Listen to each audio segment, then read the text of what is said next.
Before we get into our interview medley, hearing from Kirby Smart, Nolan Smith, Stetson Bennett, and Brock Bowers, we're going to try out a new segment here. It's called The Deep Shot, sort of a one big take from this past week and a larger scale view of where Georgia is within the season. Now, the easy one might be to say that this Georgia team is better than it was a season ago, or that it is on par with 2019 LSU or 2020 Alabama. But I want to focus a little bit here on Brock Bowers.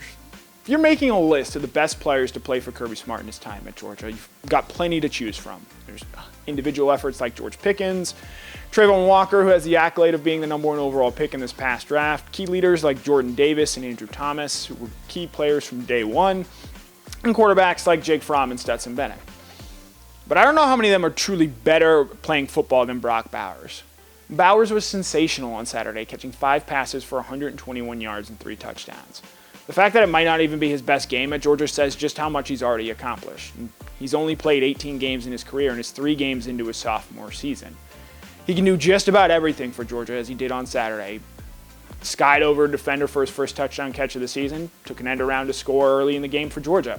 He ran through the South Carolina defense, juking out multiple defenders and even confusing his own wide receiver, Dylan Bell, so much to the point that when Bell didn't have the ball in his hands, he looked to the sky, only realized that Bowers was running right at him on his way to the end zone. Bowers is easily one of the most incredible talents I've gotten to see in my time covering Georgia, and if you're making a list of the best individual players that Georgia has had in recent years, Bowers ranks really high up there. Might not just be among Georgia players either. There's a good chance when it's all said and done, Bowers might just be one of the best players in recent college memory, as Greg McElroy outlines right here. Bowers is clearly a singular talent and good enough at winning the Heisman Trophy, and while he may not get the ultimate statistical production, Saturday was his first 100-yard receiving game of the season, he's going to be clearly a factor each and every week for this Georgia team. Even though he only had 5 catches for 95 yards in his first 2 games of the year, there's a certain gravity that he brings to this offense. Teams have to know where he is at all points in the time. And even that still might not be enough to slow him down. And what Bowers does for the rest of this offense opens everything else up, as Kirby Smart explains right here.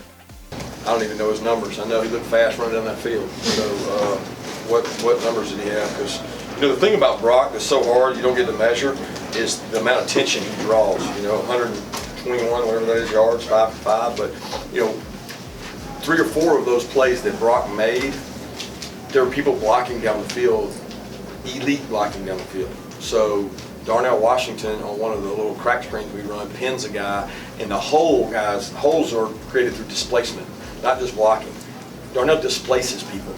So I think Brock would be the first one to tell you that his success comes from a lot of perimeter and things like that, touches that other guys make great blocks on. Marcus Rosen, he had 2 or 3, the selflessness of this group. Now the play he made in the corner of the end zone, nobody blocked for him on that one, because that was a elite catch, and the run after catch on the play action. But again, the play action play he made in the second half was set up by the run.